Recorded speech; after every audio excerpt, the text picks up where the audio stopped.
Siguro po, siya ay parang tipong mga siguro kunyari po kaliraya. Naroon siya sa lake at pagkatapos ay sumakay sa isang boat at pagkatapos ay maraming mga tao. At doon naman po sa kanyang kanan ay meron pong tinatawag na bukirin. Sabi niya ganoon, merong isang magsasaka. At dito po ay sinabi niya, patungkol sa magsasaka at sa pagsasaka niya, meron siyang 4 na butil o 4 na binhi na itinanim. Ang una kanya ay napunta lamang doon sa mga lansangan at ito ay kumbaga ay kinuha at kinain ng ibon at dahil dito ito ay hindi nagtagumpay at hindi lumago. Ito po ay tinatawag na naitanim sa hard ground o kaya po sa tinatawag na shut mines. Ano po? Ito po yung sa ibang translation sa Matthew 13 na maaaring ang salita ng Diyos ay isinasalarawan sa pamamagitan po ng 4 na paraan. At ito po ay yung itong parable na ito, yung kwentong ito, kung paano po nagtatanim, the parable of the sower. Makikita po natin na ang sower ay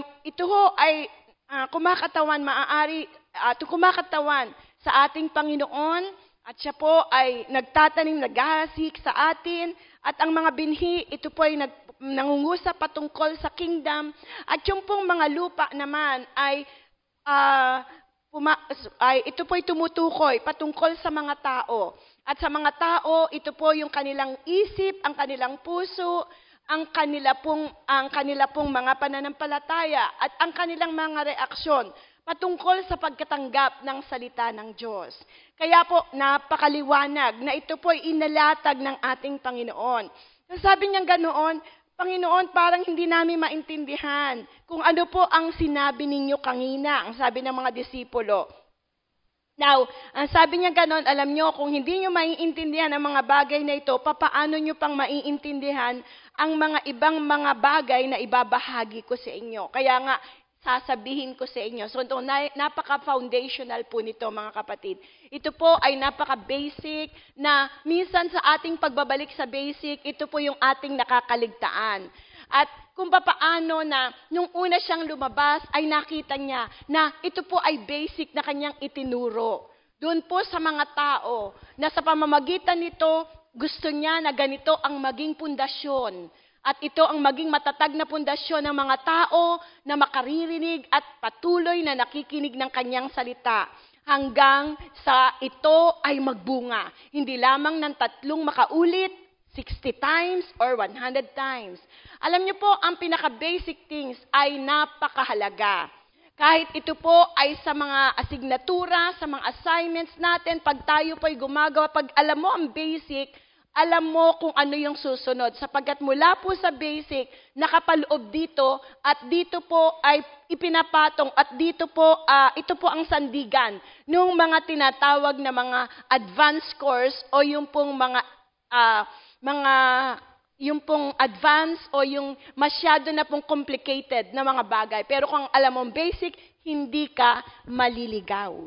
Sa amin po, meron kaming accounting 1, siguro po hanggang accounting 24. Pero pag alam mo yung accounting 1, pag ito po ay alam mo ang pundasyon, debit, credit, okay. So, pag yan hindi ka naligaw, napakaganda ng yung pundasyon at ito po ay iyong lubos na parang hindi ka maliligaw kung babalik ka lang dun po sa mga basic na ito. So, napakahalaga. And you would notice kung paano si Jesus ay nagpasimula dito. So, tingnan po natin kung ano po yung kanyang mga sinabi. Sa pasimula, mga kapatid, ang sabi niyang ganoon ay meron pong naitanim doon sa mga tinatawag fell out on the path, on the wayside. At ito po kung saan ay, yung pong mga seed na yon ay it fell on the wayside. And the seed got stolen. The birds na kung saan pagkatapos na nung ito po ngayon ay pinaliwanag na ating Panginoon mula sa verse 14 ay sinabi niya na the hard pathway where some of the seed fell represent the hard hearts of some of those who hear the word of God. And Satan comes at once to try to steal it. And let them forget it. Forget everything.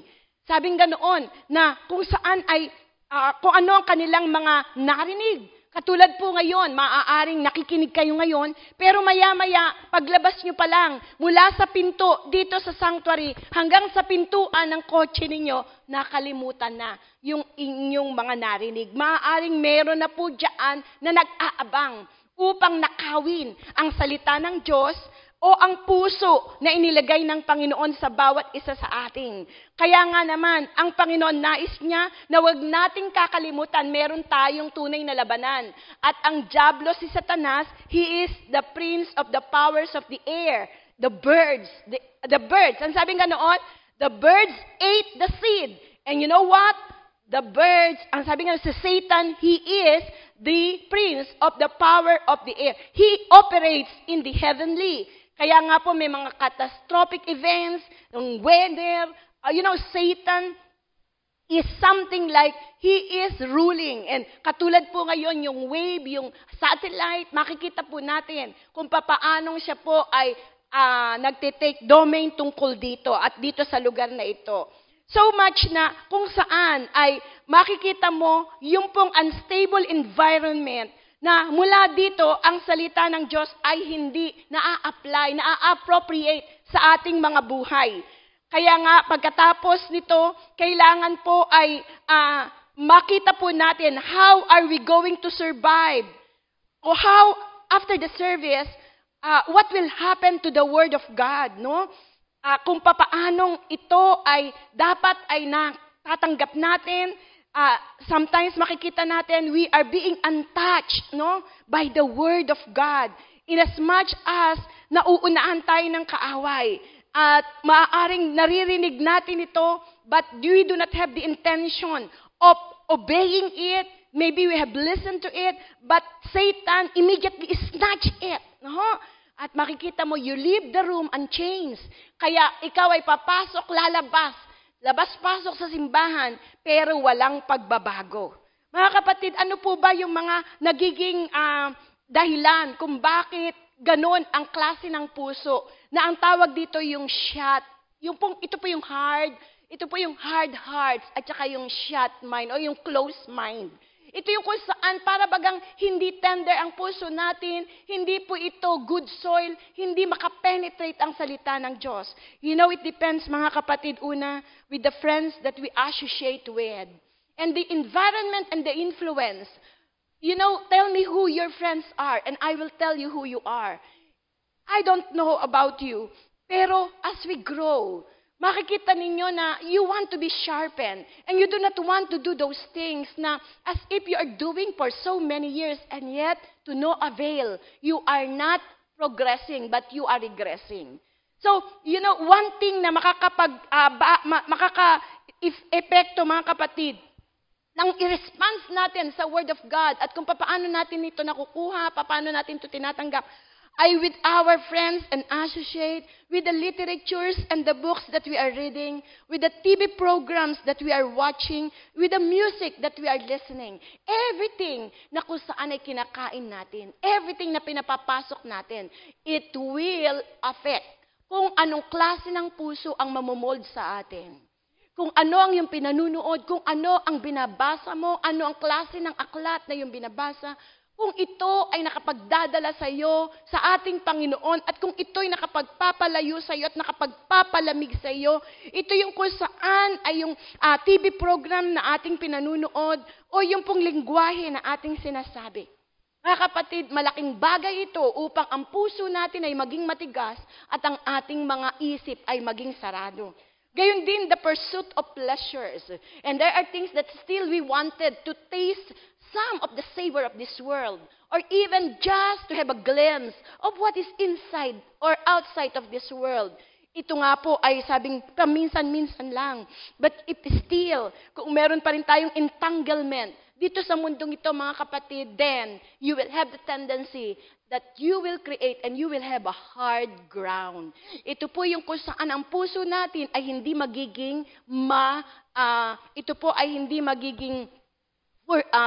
fertile, ito ho ay hindi magiging masagana, hindi po ito magandang lupa. Another is our private thoughts. Be careful on What are the things na kung saan ay pumapasok sa ating mga isip? Open times, we tend to dwindle, we tend to wonder, we tend to imagine, even those things which is not sanctified, which is something that yung pong mga bagay na these are not the thoughts of Christ, no? These are not in the minds of Christ. These are the polluted thoughts. Ito po yung mga bagay na ito'y inaalaw natin sa ating mga isip. Maybe thinking of something bad about your neighbors or about your friends or about your co-laborers. Maybe thinking lustful things, no? Ito po yung mga bagay na iniisip natin. Ito po yung mga bagay na hindi natin nilalabanan at pinababayaan natin. At dahil dito, pag ito po ay ating pinababayaan, the tendency is, yung private thoughts po natin, mga kapatid, ay hindi natin mahahawakan. At magkakaroon ng kuta ang dyablo upang sa kutang ito ay maduminahan ang salita ng Diyos. Sinabi po ni Pablo, 2 Corinthians, hindi po ba sabi niya ganoon, for the weapons of our warfare is not carnal but mighty, to the pulling down of the strongholds, piercing every vain imagination that rises up against the word of God and putting it in subjection to the word of God. Na ang ating pong isip ay dapat nating binabantayan at hindi natin pinababayaan na ito, ang dyablo ay magkuta sa battlefield of our mind. At pagka meron siyang ginawa na kung saan it is rising up against the very knowledge, against the very word of God, that it must be put in subjection to the very word of God. Whatsoever things are true, whatsoever things are pure, whatsoever things are lovely, think of these things. Philippians 4:8. Mga kapatid, ito yung mga bagay na magiging deterrent para maging hadlang para maging good soil tayo. That's why we produce yung pong hard soil, hindi nagiging tender ang puso natin, and also our personal ambition. If our cares of this world, kung tayo po ay may mga personal na ambition, and it is outside of the will of God, it is outside na ang Panginoon ay hindi kasali dito. Mga kapatid, ito pong mga closed minds naman ay nangyayari if the hearers of the words have the prejudice. Pagka siya po ay para bagang may prejudice na siya, siya po ay may bias na sa salita ng Panginoon, na kung saan ay that can make them blind to everything, and that they do not want to hear. No? Another is unteachability. If our heart is unteachable, kaya ka merong tinatawag na closed mind or shut minds. If your mind is unteachable, if you have the prejudice, and yung unteachable na ito, because you are unteachable, why? Because there is pride.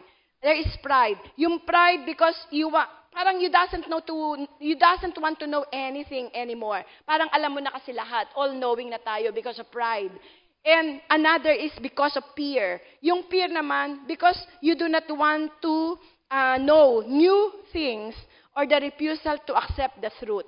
Ito yung kung saan ay may takot ka naman. Pag narinig mo to, ayaw mo tong gawin. Halimbawa, pag ako magsasalita, ay naku, ayaw ko mapakinggan yan. Ano? Kasi alam ko na yan, ganito ang gagawin dyan, and everything. No? Now, mga kapatid, ito yung kung saan ay nagkakaroon tayo ng tinatawag na closed mind. First is the prejudice. Second is because of unteachable spirit that goes dahil sa ating pride at saka sa fear. And then, yung immoral character or because of sin. Dahil sa kasalanan, mga kapatid, deliberately, we do not see anything. Kaya po, nagkakaroon tayo ng hard ground. And because of that, hindi na makapenetrate ang salita ng Diyos. You find it hard that there will be no entry anymore to the Word of God. You do not want the presence of the Lord. You do not want to eat the spiritual food that the Lord is offering. And that is just like when the seed is being planted into your heart, into a person, wala nang entry. There is that, what we call, there's a lack of interest, and there is you are indifferent,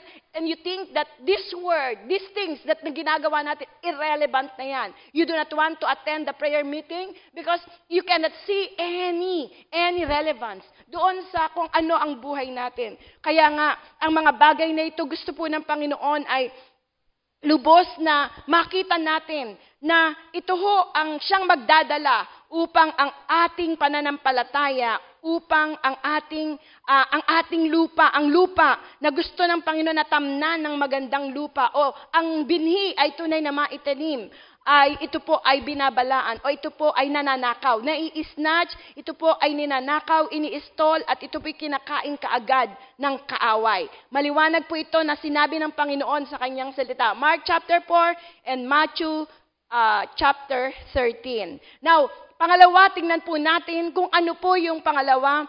Sabi nga noon, the hearers with a shallow ground. Ito po yung pangalawa, some fell on the thin soil with underlying rock. Ito naman po yung sa rocky ground. It grew up quickly enough but soon wilted beneath the hot sun and died because the roots had no nourishment in the shallow soil. So if you will notice, yung po mga binanggot dito, yung roots.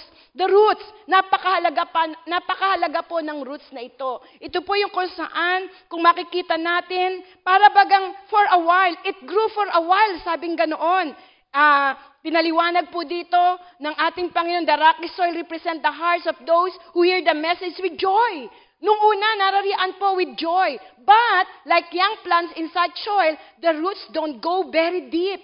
And though, at first, they get along fine, as soon as persecution begin, they wilt.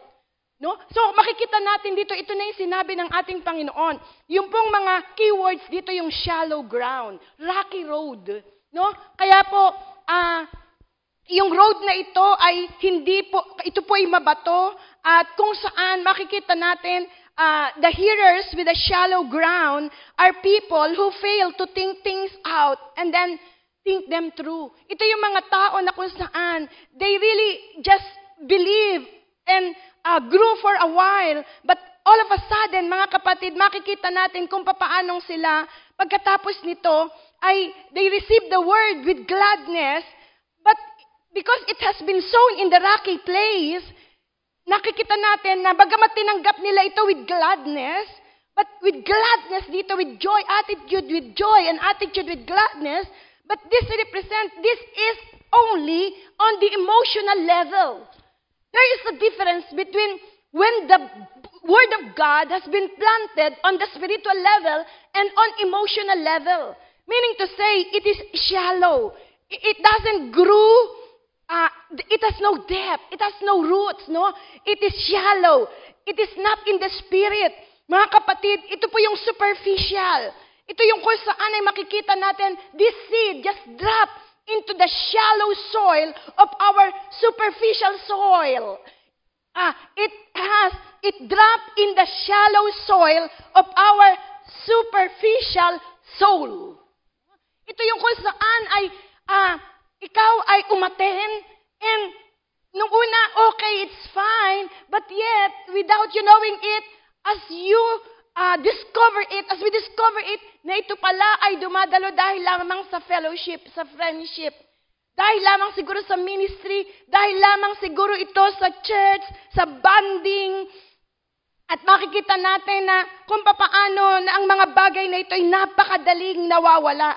Ito ay nasa emotional level lamang, mga kapatid. There was no permanency, therefore it can immediately change.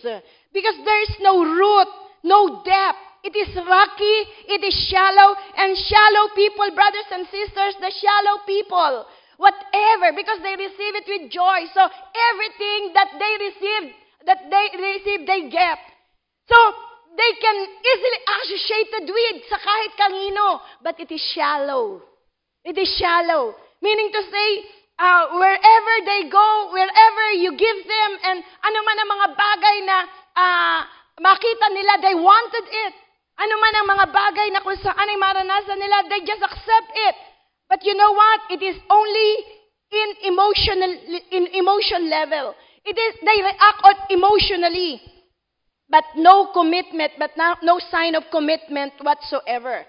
They can come to you, they can come to other people, they are applicable to unbelievers, they are applicable, they can jive with the unbelievers, with the believers, with the boys, with the girls. Mga kapatid, makikita natin kung paano the reaction, brothers and sisters, to commitment is for everything. They react to everything, but they commit to nothing. No? They react to everything but they commit to nothing. So, ito yung mga nasa shallow. People na, yung pong makikita natin ito po yung mababaw. Kaya po, napakahalaga kung paano yung roots natin ay dapat na lumalalim. Yung pundasyon po natin ay dapat na lumalalim. Hindi po tayo nakasalalay doon sa ating mga nararamdaman. Hindi tayo sensitibo, hindi tayo nakasalalay doon po sa mga sitwasyon na ating pong nararanasan. Kundi ang ating mga paa ay tunay na matatag. Our feet, our hearts are steadfast and move. No? Our faith is settled, holding forth unto the very knowledge of God. Ang nais ng Panginoon ay yung pundasyon na ito ay maging solido. Or else we will be compared to these people, the hearers of the words, which is shallow, which is rocky. Yung rocky ground, makikita ninyo kaya nga nung oras na nagkaroon na po ng scorching, yung sun, medyo na-persecute o medyo siya po ay na-offend, ito po'y mawawala na siya sapagkat ang pundasyon niya ay mababaw. Ito po yung mga Kristiyano, sorry to tell you, ito yung mga Kristiyano na mababaw. Ito yung mga Kristiyano na kung saan ay makikita mo na sala sa lamig, sala sa init. Ito yung kung papaano na parang sinasabi natin na sensitive na kung papaanong ang babaw pa pala niya, no? Hindi pa pala siya malalim. Kumbaga ay sa isang kung ikaw kunyari ay magalaw mo siya, makanti mo siya po ay sensitibo na ang mga bagay na ito madali siyang ma-stumble, madali siyang ma-offend, and because of that they just grew for a while, but they, brothers and sisters, have no roots. Walang malalim na pundasyon. Kaya nga napakahalaga, during the evangelistic movement, sa charismatic move, it is so easy to win soul for the Lord. Only 5% effort to win a man to Christ, but 95% to keep him in Christ and growing into maturity in the church. Ang malaking trabaho, mga kapatid, ay napakadali kasi kung ikaw ay magpapatanggap-tanggapin mo si Jesus at maaari sa emotional level, sa oras na yon nalulungkot siya, sa oras na yon kabe-break lang nila ng boyfriend niya, kaya nung oras na yon ay kailangan niya ng makikinig sa kanya, kailangan niya may maipag-pray siya, ma-comfort siya, tinanggap niya si Jesus. Pero ang 95%, that is only 5%, pero ang 95% ay kung paano siya araw-araw na magkakaroon ng pundasyon sa salita ng Diyos. Kung papaano siyang mabubuhay at kung papaanong siya'y lalakad sa Espiritu. Because man shall not live, for we live not by sight, we live not by hearing, but by faith. Mga kapatid, ito po yung pangalawa na kung saan, kung titignan natin, paano ang mga tao na kung shallow ay napakahirap. Kung kunyari, sa ating mga Kristiyano, parang ang daming ambabaw.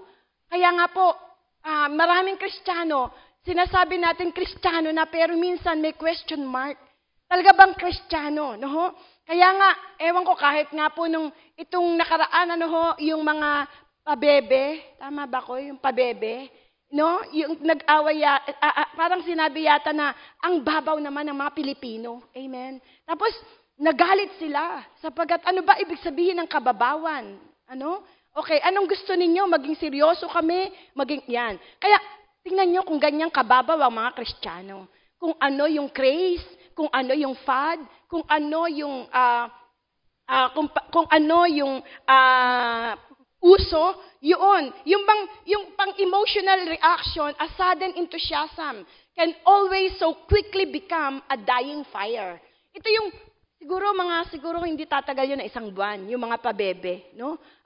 I prophesy, okay? So, kasi makikita nyo, it is just like, grabe, sudden enthusiasm.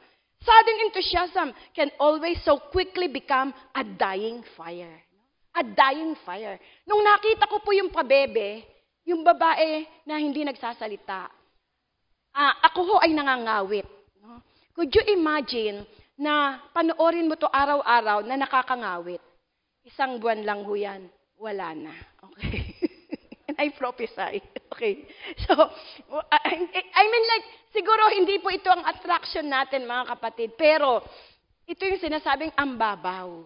Bakit? Kung ano kasi kung ano ang tugtog, ano ba tama ba? Kung ano ang tugtog, yun ang sayaw. Okay?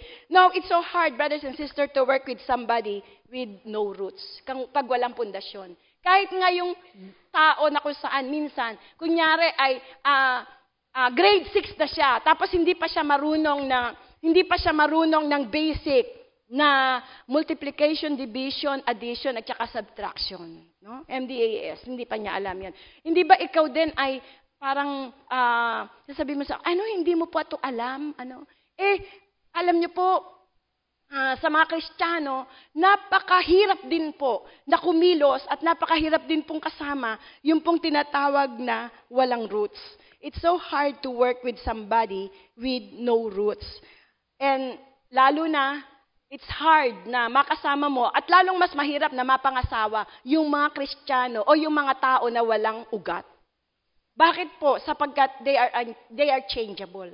Madali po yang magbago, madali po yan, isang minuto lang in a moment, pwede po yang magbago, pwede po yang masway, kung walang pundasyon, kung hindi sila steadfast, they are not solid on their principles, they do not have the vision and the mission, and they cannot fight for a cause, and whatever principle that they are fighting for. Mga kapatid, they could not stand against the tides of whatever things that they believe, and they cannot depend on what they believe.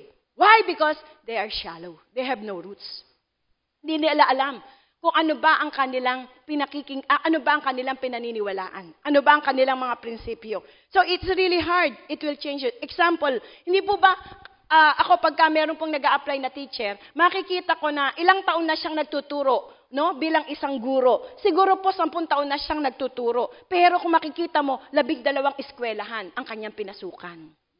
So ano ibig sabihin noon? No? Mga ilang buwan lang o marami siyang na-break na contract. Ano? Makikita nyo. And these are the people na you can see that there is no roots. No? How many people, brothers and sisters, that they cannot stick to something because they are not rooted. They cannot stick on what they believe and they cannot stick on one church. Because they have no roots. They have no foundation. They do not know what does it mean. Ano ibig sabihin ng church? Ano ang ibig sabihin ng loyalty? Ano ang ibig sabihin ng dedication? Ano ibig sabihin ng declaration of faith? Ano ang tunay na pinaniniwalaan mo? How do you see the church, the body of Christ? And how you see and how you give preference and importance doon sa mga spiritual things in life. If you have no root, if you have no foundation, if you are shallow, and most of us, brothers and sisters, minsan nararian na when we are rooted, you cannot stand against the tides. When the storm comes, you will not be able to stand firm. Pagka dumating ang pagsubok, nararian po, andyan yung mga scorching sun, ikaw ay madaling matunaw. Ikaw ay madaling masaktan. Kaya nagsiswitch ka na sa ibang lugar. Nagsiswitch ka na sa iba. Kung ikaw ay nasasaktan dito sa preaching dito pag Sunday, o kaya hindi ka napapansin, o hindi ka napagbigyan na ikaw ay dapat tumugtog o sumayaw, o hindi ka napansin, lilipat ka na. At ito yung mga bagay na yung pundasyon natin, at kung ganito't ganito ang gagawin mo, wala kang kahihinatnan. Mauuwi ka na, lagi ka na lang nakaupo dyan sa kongregasyon kada linggo, at hindi ka na lumalalim upang maging disipulo at makapaglingkod para kay Kristo.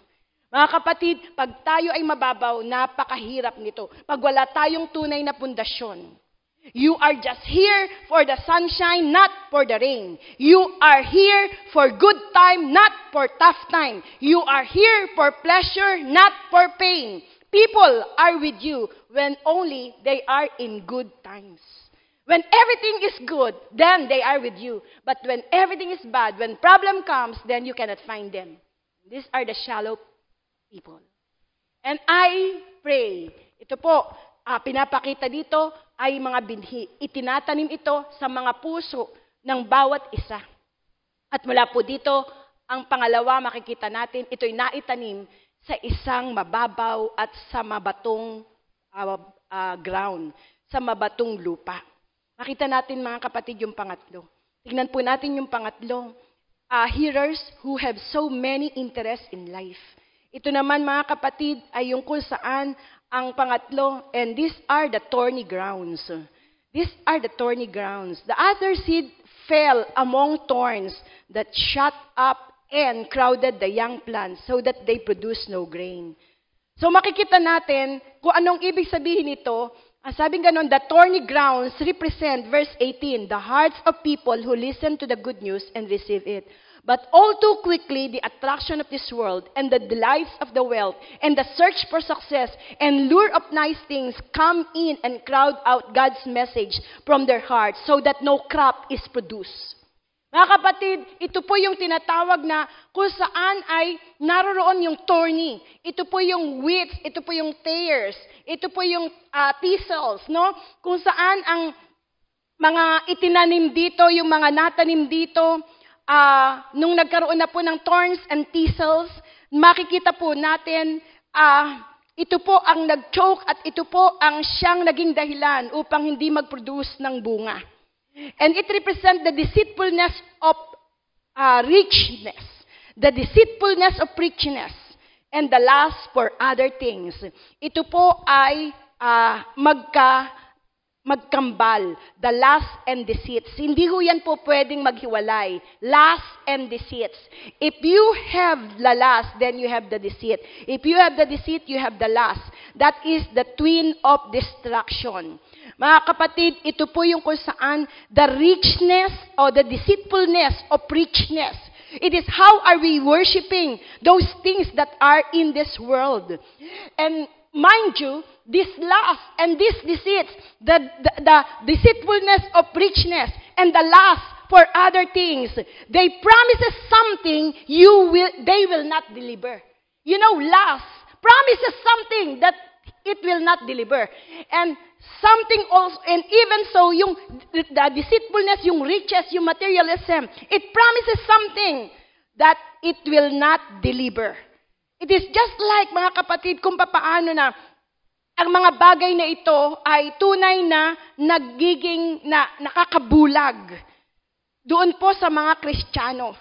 Ito yung kung saan ay okay, yung thorns na yon, the thorny ground represent yung hearts of the people who listen to the good news, receive it, tinanggap nila.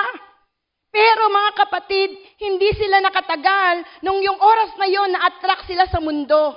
The attraction of the world and the delights of the wealth and the search for success and lure of nice things come in and crowd out God's message from their hearts. This is so relevant sa ating panahon ngayon. Ito mga kapatid ay talagang totoong-totoo sapagat napakaraming bagay na nagnanakaw sa atin pong mga pananaw sa mga pagkakataon na ito. There are different kinds of weeds. There are different kinds of thorns and thistles sa mundong ito.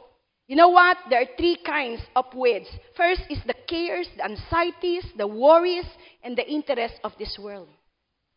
And these are the cares, the anxieties, the worries. Ito yung mga bagay na kung saan kung wala ka sa mga bagay na ito yung mga ninanais po natin. These are worldly things. These are the worries in life. These are the anxieties. These are the interest that you have in this world. How I wish I could be somebody. Gusto ko ay magkaroon din ng ganito. And how I wish I could go into this path and even to climb into this career and everything. That is the first thorn, or kaya yung mga weeds, mga kapatid. The second is the deceitfulness of wealth, the attraction of affluence. Ito yung how easily na tayo po ay para bagang nagkakaroon ng jealousy, nagkakaroon po tayo ng pagkainggit sa mga tao dito sa mundo. Pero sinabi na po ng Panginoon, you are, yes, in this world, but you are not of this world. So that's why the Lord said, I pray, Lord, I pray by God the Father that you will preserve them. Ang kanyang panalangin ay hindi, Panginoon, payamanin mo rin sila. Panginoon, sila rin po ay magkaroon ng mga bagay na katulad dito sa mundo. No. Mga kapatid, we are snared and engulfed in the difficulties of discharging our debts to pay. Yung nararian, we are snared and engulfed in such a way that we are having difficulties na nagkakaroon tayo ng indebtedness, nagkakaroon tayo ng utang, and that is just like kung papaano na alam natin na ang mga bagay na ito ay nagiging tanikala. So, as a result, na akala mo ikaw ay nagiging mayaman, akala mo ikaw ay nagiging mariwasa, Akala mo ikaw ay nagiging masagana, pero without you knowing it, you are being snared, you are enslaved. At ang nangyayari, we do not possess them, they possess us. Hindi na tayo, ano ang mga pag-aari mo?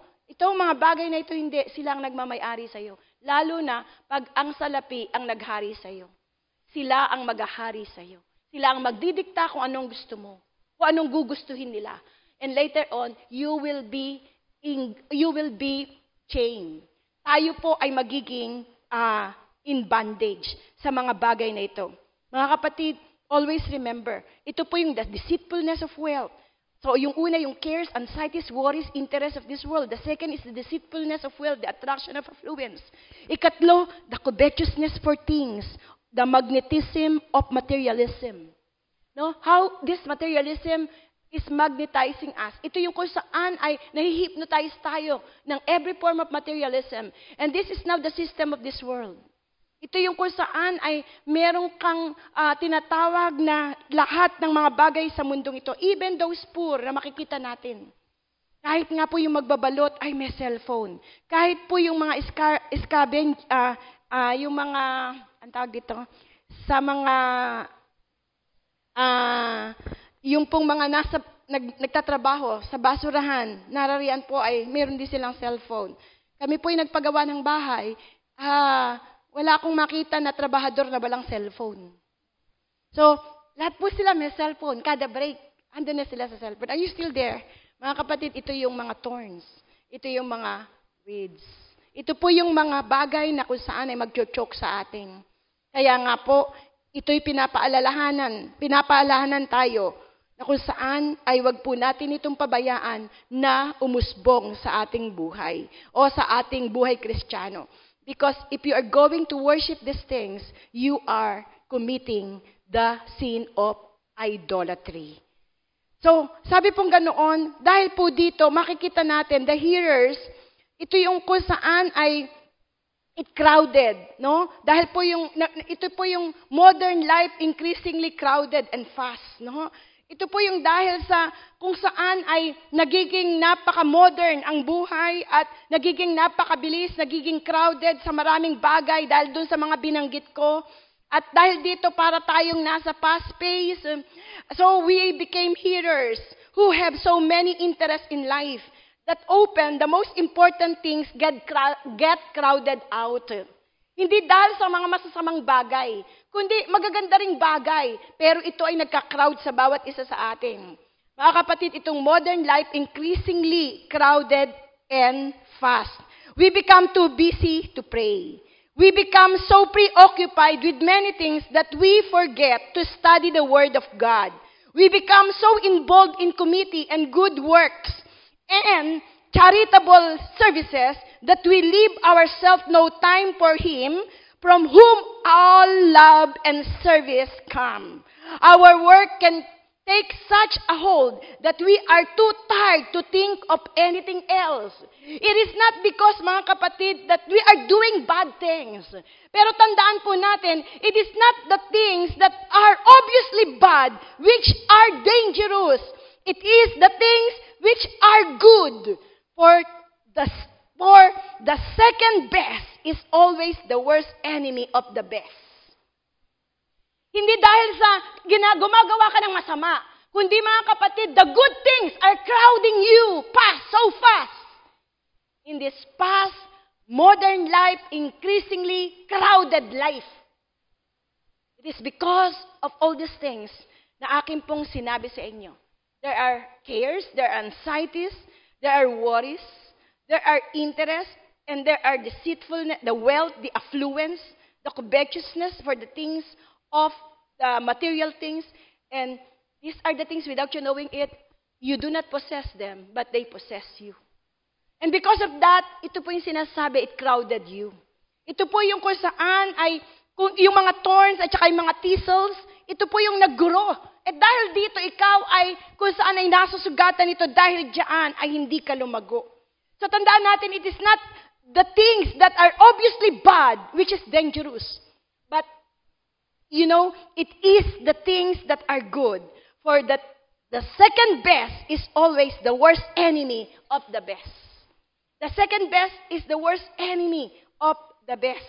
Kaya titingnan natin sa mga bagay na ito kung paano mga kapatid na ang Panginoon nais niya ipaalala sa atin. Katulad po ng panahon ni Lot at ni Noah. Panahon po na kung saan ay sinabi ng Panginoon yung pong, sinabi niya yung the parable of the 10 virgins.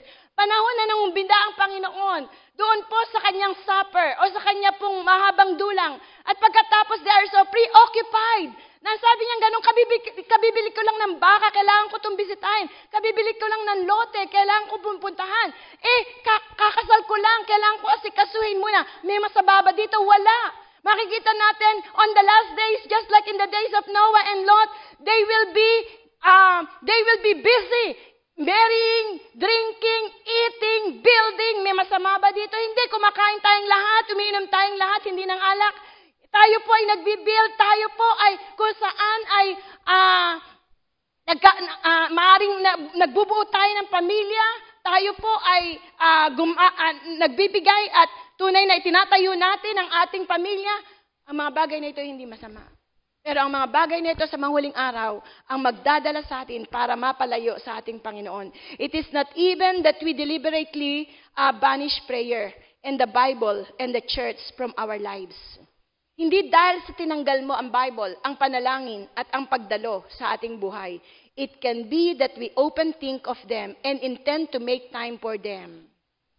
It can be that we open think of them and intend to make time for them. Intend to pray. Intend to be consistent with our quiet time. Intend to read the Word of God. Intend to attend the prayer meeting, the tarrying, the DG. Intend to handle yung cell group, yung Bible study. We intend all of these things. We intend to work. We intend to serve the Lord. Brothers and sisters, but, somehow in our crowded lives, never get round to it. We must be careful to see that Christ is not pushed into the sidelines of life. And this is the thorny, or this is the crowded. The thistle, the thorns, and the thistles. Na kung saan, yes, narariyaan na sinasabi natin, tayo naman ay mga Kristiyano, umaaten naman tayo. Pero baka pakadataring lang tayo, nagpe-pray. Baka tariling lang ang pandagdag natin sa quiet time natin. Pagkatapos nun ay hindi na tayo nagka-quiet time. Baka yung ating mga prayer life ay ating napapabayaan. Mga kapatid, sabi po rito, Christianity can be understood only from the inside. It is only after personal encounter with Jesus Christ that a man can understand God. It is only through the encounter, personal encounter. So this is the foundation. This is the basic things. And these are the things na magiging kalaban natin sa mga huling sandali, mga kapatid. At ito yung bagay na pinapaalala sa atin ng Panginoon. Now, I believe na iintindihan natin ito.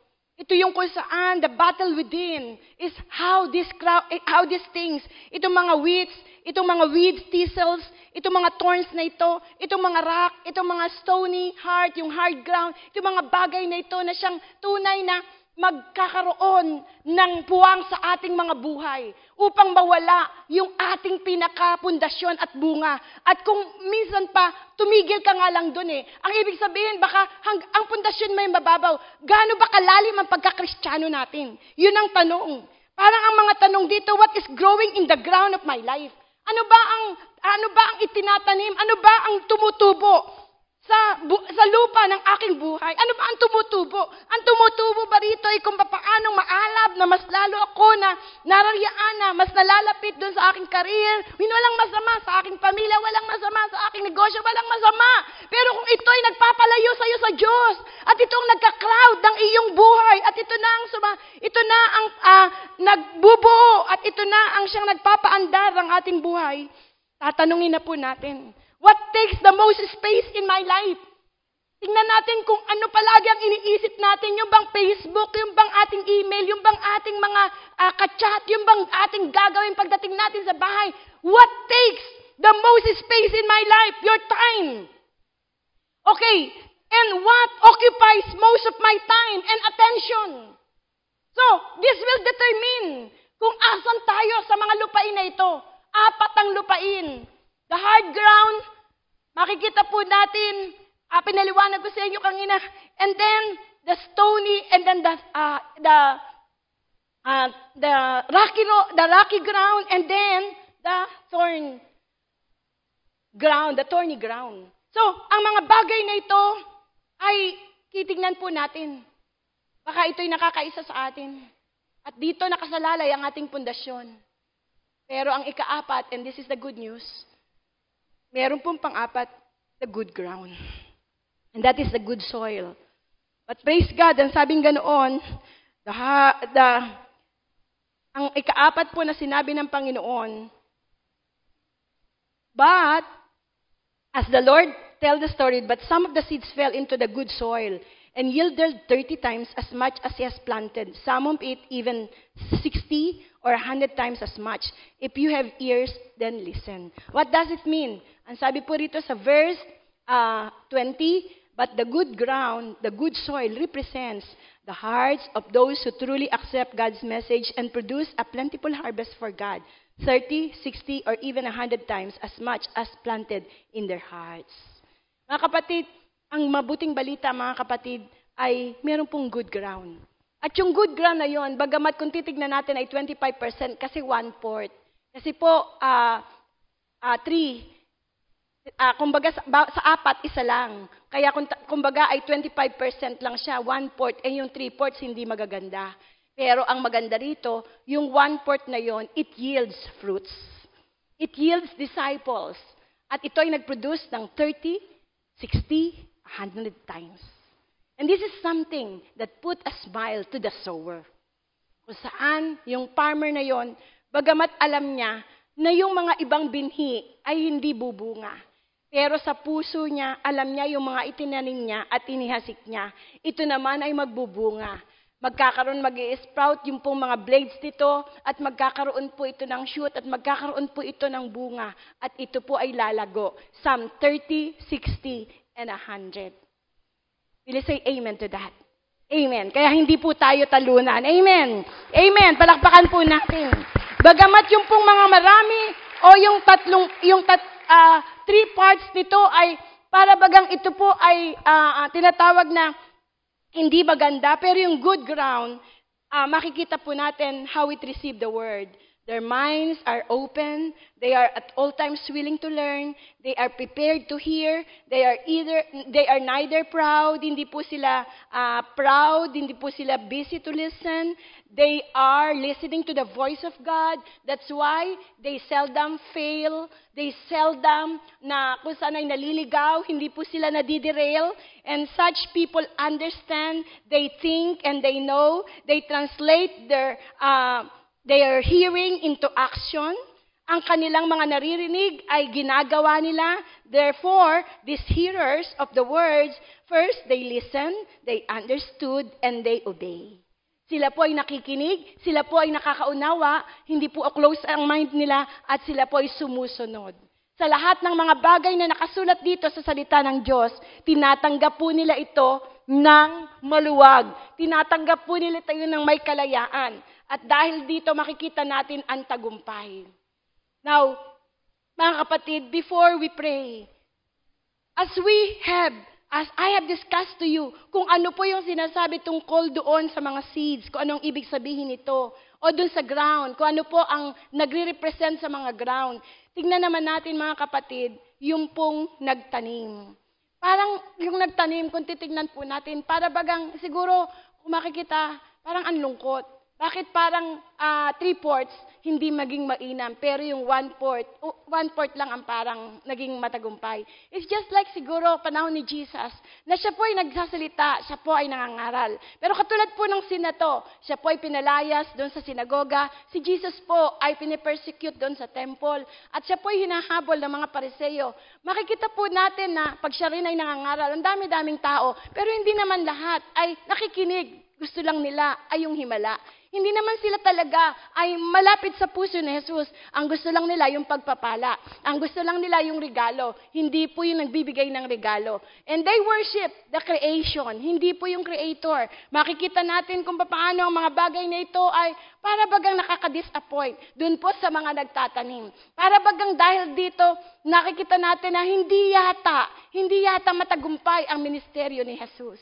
Pero pagkatapos po nito, makikita natin, katulad po ng farmer, na bagamat doon po sa mga itinanim, hindi maaari ngayon nakikita yung bunga. Pero alam natin kung papaano tiyak na meron naman din pong harvest. You know, one thing na nais po ng Panginoon na ipakita dito sa kanyang salita, to the preacher, to those who sow with confidence, brothers and sisters, that if the seed is not wasted, brothers and sisters, nevertheless, the harvest, brothers and sisters, if ever, ito po, gusto ko pong basahin sa inyo, we should sow with confidence as even if some of the seed is wasted, nonetheless, the harvest will certainly come. Kahit na sa tingin natin, para bagang na-waste, para bagang nasayang yung ibang mga seed, pero nonetheless, the harvest will certainly come. That's why we have 2 lessons na dapat po na marinig po natin, just like you and me, that we continuously are planting the seed, o tayo po ay patuloy na nagsosow ng seed. When we sow the seed of the word, we do not know what we are doing or what effect the seed is having. Nonetheless, brothers and sisters, it is our task to sow the seed and to leave the rest to God. Tayo po ay patuloy lamang na magtanim ng magtanim, magtiyaga ng magtiyaga. Hindi mo alam kung ano ang bunga ng iyong mga tinatanim, sapagkat marami ang pwedeng magnakaw, maaari ang pwedeng mag-choke, maaaring pwedeng umipit, maaaring po pwedeng lubos na pumigil para ito ay lubos na maitanim o parang ito ay lubos na lumago. Pero wag po nating kaliligtaan. Nararian na meron pong itong harvest. Sabing ganoon, it is our task to sow the seed and to leave the rest to God. Atin pong ang Panginoon ang siyang bahala sa mga binhi na kung saan ay ating inaasahan. Naalala ko po, merong isang kwento tungkol doon sa isang lalaki, ang pangalan niya, napakatanda na po niya si Thomas. And you know what? Wala siyang kaibigan, wala po, napakalungkot ng kanyang buhay. And then one day, siya po ay namatay. So expectedly, parang wala siyang kaibigan whatsoever. So meron po siyang isang kapitbahay na sabi niya, pupuntahan ko kasi alam ko walang tao whatsoever. So true enough, wala nga pong tao. Pero alam niyo, ng oras na po na ililibing na siya, meron pong isang sundalo. At yung sundalo pong yon, may buong tikas at may buong paninindigan na siya ay tumayo sa harapan ng kabaong at pagkatapos ay siya ay sumaludo. Ito po yung saludo na punong-puno ng authority, punong-puno po ito ng tikas at ito po yung punong-puno ng paggalang. Makikita niya na para bagang sino ba to, ordinaryong sundalo whatsoever, sino to na kung saan ay dumating na lamang. Pero para bagang wala naman siyang walang kay, no? Wala po siyang dating. At nung oras na naroon na siya sa libingan, nung ito po ay ililibing, nandun na po sila sa libingan at ito po ay ililibing na, bigla pong humangin at yung jacket po nung sundalo ay natanggal. At nung natanggal po ay lumabas ang kanyang mga badge at siya po ay isang general. Isa po siyang brigadier general. At pagkatapos po, nagtaka siya kung sino siya. Sabi niya ganoon, you know, Thomas, the old Thomas doesn't only know what is the impact. Ano ang kanyang naging impact sa buhay ko. Sabi niya ganoon, dahil sa kanyang pangangaral, nung ako ay kanyang kinaunselan, ako ay kanyang pinanalangin, ganito ang naabot ko. At dahil sa kanya ay utang ko kung anong aking narating. You just really don't know. Parang sa tingin natin, makikita natin na parang walang epek, ang mga nangyayari sa atin, para bagang baliwala. Hindi natin nakikita ang bunga sa mga pagkakataon na ito. Pero just keep on sowing the seed and leave the rest to God. The second, as I close, we have to sow the seed and we must not look for quick result. We just sow the seed, and we must not look for the quick result. We live in an age which looks for quick result, but in the sowing of the seed, we must sow in patience, in hope, and sometimes must leave the harvest to the years. And at times, hindi pa natin ito makikita. But this is the very foundation of our Christian life. So this is just like an inspiration to those who are patiently, continuously sowing the seed. You may not see the fruit or whatever the result or the harvest as of this time. But nonetheless, mga kapatid, makikita rin natin yon. Although part of the seed never grew, the fact remained that at the end of the day, there was a splendid harvest. Hindi po natin makikita ang lahat, siguro, sa ating kapanahunan. Pero ito po ang tiyak. Whatsoever you sow, you shall reap. This is the kingdom's principle. Mga kapatid, it might seem that much of our effort, or achievers, or the result, it may seem that our labor is wasted. Pero ito po yung last word, be patient, do your work, sow the seed, leave the rest to God, the harvest is yours. Amen. Palakpakan po natin ang Panginoon. The harvest is yours. Sa ating paglilingkod, maaaring siguro sasabihin natin, baliwala naman yung ginagawa ko. Kung ako ay nangangaral, those act of kindness, yung aking pagsamba, yung aking papuri sa Panginoon, parang baliwala naman lahat. Parang minsan napapagod